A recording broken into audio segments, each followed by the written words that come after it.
economic development.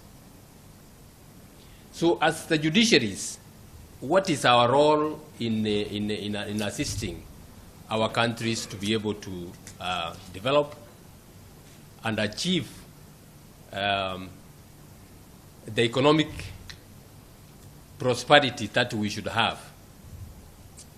In my view, it is our duty as the judiciaries of East Africa to ensure that our service delivery to our individual countries and to the affairs of the community is expeditious and effective, so that any disputes arising from the economic activities in East Africa are resolved in time, in very, very short time, and the firms and the business communities that are involved in these activities are able to proceed and do their work as soon as they can.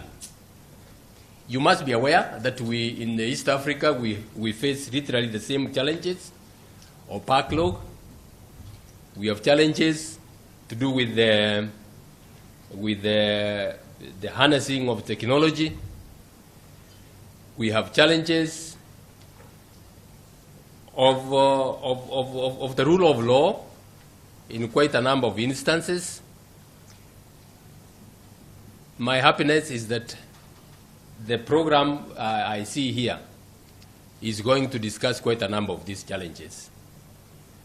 Mine is to urge all of us to see ourselves as brothers and sisters in the East African community, to see ourselves as a community, and as I've said, how can we assist these communities